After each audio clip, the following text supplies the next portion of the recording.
What happens when you reach high engagement levels? A lot of people who are getting on Twitter measure their success based on three things. One, according to one school, you measure your success based on how much raw traffic you can pull from Twitter. Ultimately, this is the right answer because, at the end of the day, you need traffic to get conversions. There's no way around this fact. You can talk a big game about branding.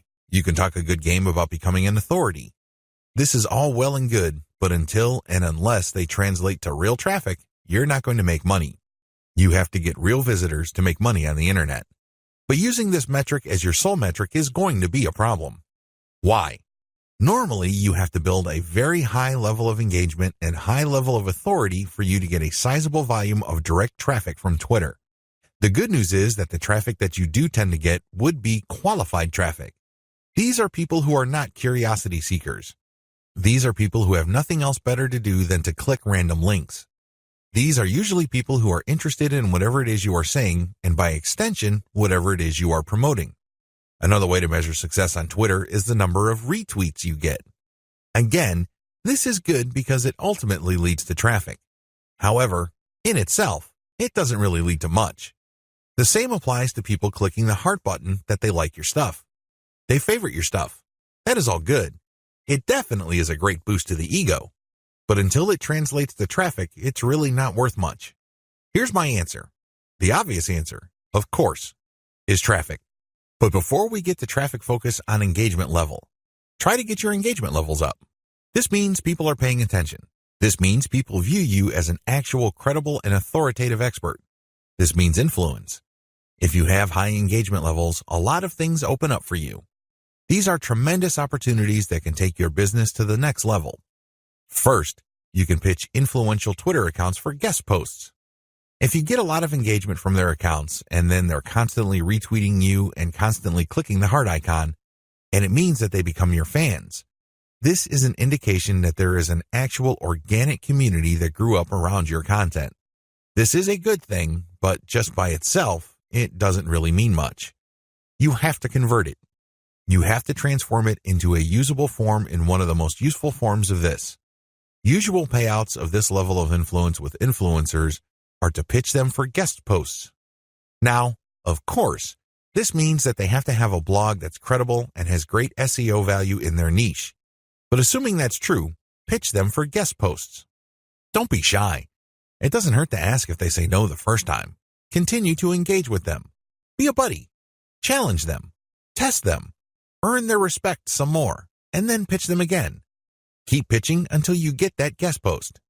Because sometimes you have to knock many times before the door opens. That's just the way things are. Keep pitching because for every single guest post you get, you may get a nice boost in Google search results. You probably don't need me to explain to you why that's a good thing. Ask for interviews.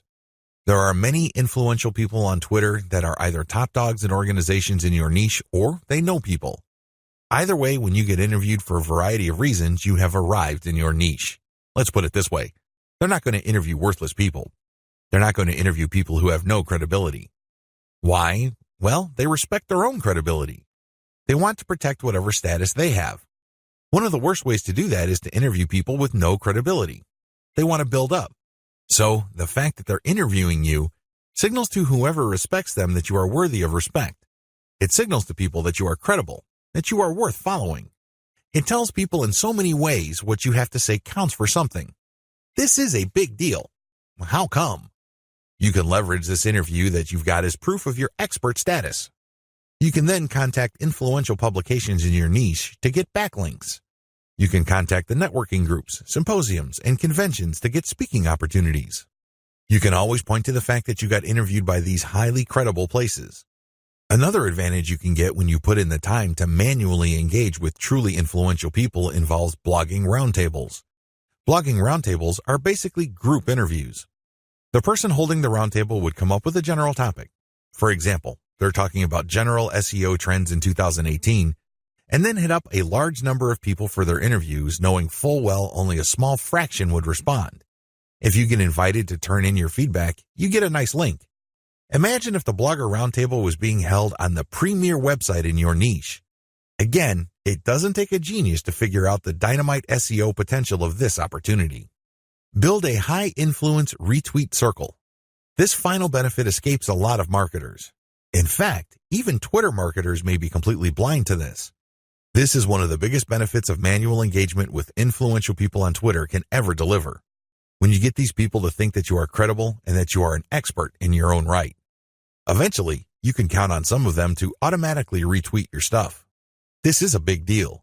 Well, when you share your own content, or better yet, when you share your Squeeze Page direct link, you want truly interested people to click through. You want people who understand what your content is about to click through and possibly convert. In other words, you want highly qualified traffic. If your brand becomes so trusted and so credible in your niche among other Twitter users, you cultivate such a following. You only need to produce content and automatically you know they would retweet you. You can almost bet that a certain percentage of your followers would retweet. This can then lead to your content being seen by more of their followers, which can lead to highly qualified direct traffic. Don't neglect this benefit. Unfortunately, a lot of people do because this benefit grows very slowly. It also starts at a very low level. But of all the benefits, this is probably the most potent.